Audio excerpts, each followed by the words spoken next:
Bonjour Renaud. Bonjour, bonjour. Pour commencer, un conseil des ministres va se tenir ce mercredi. Oui, c'est ce que révèle Soir Info qui indique qu'au cours de cette rencontre, des nominations vont être faites par le président de la République, Alassane Ouattara, au sein du gouvernement. Plus de précisions dans Soir Info.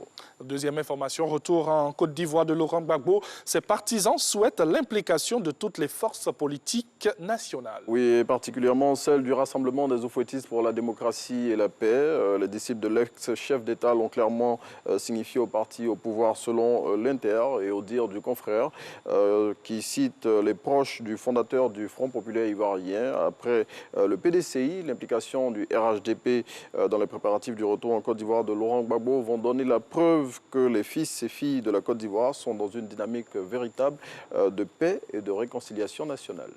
La gendarmerie nationale, nous dit-on, touchée par une nouvelle affaire. Oui, il s'agit de celle de la mort d'un homme à Gonaté. Selon les informations livrées par l'Expression, ce drame est intervenu dans la nuit du lundi au mardi 25 mai 2021 au cours d'une altercation entre deux gendarmes et un groupe de jeunes de cette localité située à 20 km de la ville de Daloa. Et selon le confrère, les deux éléments de la maréchaussée ont été immédiatement mis aux arrêts. Une enquête a été ouverte par le tribunal militaire afin de déterminer les circonstances exactes et situer les responsabilités. Et dans cette revue de presse, on continue aussi de parler de ce drame survenu au centre-ouest de la Côte d'Ivoire dans la nuit de lundi à mardi. C'est avec l'Inter qui s'intéresse aussi à cette affaire et qui donne un peu plus de détails à ce sujet. À en croire le confrère, l'élément de la maréchaussée qui a causé la mort du jeune homme est l'un des encadreurs des gendarmes qui font une marche punitive à Abidjan-Yamsokro après avoir, on se le rappelle, tabassé récemment des populations dans la commune d'Adjamé. Il indique que l'altercation au cours de laquelle est intervenu le drame a éclaté juste après que celui-ci se soit éloigné du groupe qu'il menait. Et selon le quotidien qui va au-delà de l'info, les tensions étaient encore vives à Gonaté hier. Et on en sait plus après l'arrestation du président de la transition et le Premier ministre du Mali. Oui, messieurs Bandao et Mokhtar Ouané ne sont plus respectivement présidents de la transition et Premier ministre du Mali.